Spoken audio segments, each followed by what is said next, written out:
Bak kata pepatah, tak kenal maka tak cinta. Jadi, izinkan saya perkenalkan diri. Nama saya Nurhanani Nazirah binti Muhammad Ali. Umur saya 12 tahun. Saya merupakan murid tahun 6 di SKSN Max Selangor. Kod sekolah saya ialah YCB 3503. Rakan-rakan, saya amat meminati semua bahan bacaan, terutamanya buku cerita.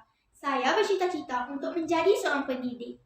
Ayo kawan-kawan, izinkan saya untuk berbicara tentang buku yang berjudul Pak Dola yang Tamak. Buku ini adalah buku fiksyen suri teladan hasil karya Samiah Yusof. Penerbit buku ini adalah PEP Publication Sendirian Berhad, Seri Kembangan, Selangor. Buku ini merupakan terbitan pertama pada tahun 2021 yang mempunyai 14 muka surat. Buku ini menarik perhatian saya karena ilustrasi, gambar yang cantik, menarik, dan berwarna-warni. Saiz tulisan yang besar yang memudahkan pembacaan generasi muda. Buku ini juga nipis, berkulit keras, dan mudah dibawa kemana-mana. Kawan-kawan, buku ini adalah RM13.32 sahaja jika kita beli di kedai. Saya telah meminjam buku ini di perpustakaan sekolah saya. Saya amat yakin bahawa buku ini adalah sebuah karya yang hak ciptanya terpelihara. Sebarang pengeluaran atau bahagian di dalam buku ini mesti ada kebenaran daripada pemilik hak ciptanya.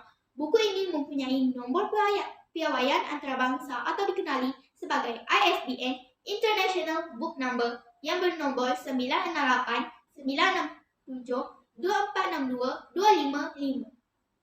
Pengarang pandai menggarap cerita dengan menyelitkan unsur-unsur kejutan dan kreatif. Kepelbagaian watak digunakan juga tidak membosankan, terutamanya watak Pak Dola dan watak Maja. Terdapat 5 plot dalam buku cerita ini. Dalam plot permulaan, pengarang mendedahkan cerita secara ringan sahaja, iaitu dari segi watak utama, sampingan, latar, dan suasana. Seterusnya, plot perkembangan terbentuknya konflik dan permasalahan. Plot ketiga, perumitan, iaitu jalan cerita adanya unsur debaran kerana konflik semakin rumit. Plot keempat, iaitu plot kemuncak yang mana klimaks cerita. Plot peleraian sangat menarik perhatian saya kerana ceritanya diakhiri dengan kegembiraan dan penyesalan Pak Dola. Latar tempat dan masa yang mempersembahkan menimbulkan ketenangan apabila membacanya. Unsur-unsur sains diwujudkan di dalam buku ini. Ini ditunjukkan dengan teknik perubatan tradisional merawat mata yang sakit. Ia memaparkan penggunaan sumber alam seperti pelbagai jenis flora yang digunakan. Saya mengaitkan kepentingan flora kepada kehidupan ketika saya mengikuti kelas sains di dalam kelas. Buku ini sangat sesuai kepada semua golongan. Pilihan diksi yang tepat, jelas dan berkesan memudahkan pemahaman jalan cerita. Gaya bahasa mudah dapat mendidik kanak-kanak. Bak kata pepatah, melentur bulu biarlah dari rebungnya. Izinkan saya berkongsi kandungan buku Pak Dola yang tamak ini. Ia mengisahkan kehidupan seorang bomoh, iaitu Pak Dola. Pak Dola telah mengobati seorang wanita tua yang kaya, iaitu Maja. Maja mengalami masalah penglihatan. Maja berjanji akan memberikan upaya tinggi sekiranya Pak Dola dapat mengobati matanya.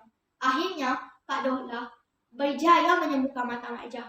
Namun, Maja mendapati barang kemasnya telah hilang. Maja melaporkan hal tersebut kepada ketua kampung yang bijak. Watak Pak Dola sebagai watak utama dijadikan contoh kerana mengubati mata Maja yang sakit. Namun di sebalik kebaikan Pak Dola terselip perilaku buruk beliau. Pak Dola sanggup mengambil kesempatan mencuri barang kemas yang dimiliki oleh Maja yang buta. Buku Pak Dola yang tamak ini menggarap nilai murni yang banyak pengajaran. Pertama, kita mesti berusaha bersungguh-sungguh untuk mencapai kejayaan seperti usaha Pak Dola mencari rezeki dengan mengobati orang yang sakit. Kerajinan Pak Dola ini saya jadikan contoh ketika di sekolah dengan belajar bersungguh-sungguh. Kedua, kita perlu selalu membuat kebaikan dan baik hati, terutamanya apabila berjumpa dengan orang memerlukan bantuan. Kebaikan seperti ini saya selalu amalkan ketika saya membantu rakan-rakan saya yang kurang faham tentang topik yang dipelajari. Ketiga, kita hendaklah tidak tamak ketika mendapat rezeki yang lebih dan perlu bersederhana dalam aktiviti harian kita. Pengajaran keempat, walaupun seseorang itu pada zahirnya nampak buta, tetapi mempunyai taman di hatinya. Walaupun wajah nampak kedekut dan buta, namun dia masih ingin membantu orang lain. Malah, baik dan memurah hati lagi untuk berkongsi rezeki. Sebab itu, kita tidak boleh menilai seseorang daripada rupa luarannya sahaja. Seperti peribahasa Inggeris pula berkata, "Don't judge a book by its cover." Pengajaran kelima ialah kita tidak boleh tamak seperti Pak Lola. Kita perlu selalu bersyukur dengan rezeki yang dianugerahkan Tuhan kepada kita. Ternyata kawan-kawan, banyak juga pengajaran yang boleh diambil dari buku ini ya. Bolehlah kawan-kawan dapatkan buku ini. Nampaknya sampai di sini sahaja bicara buku daripada saya. Gunung Datuk tidak bercucu, Gunung Dayak bercabang tidak. Segala info harap membantu, semoga menjadi panduan semua. Sekian, terima kasih.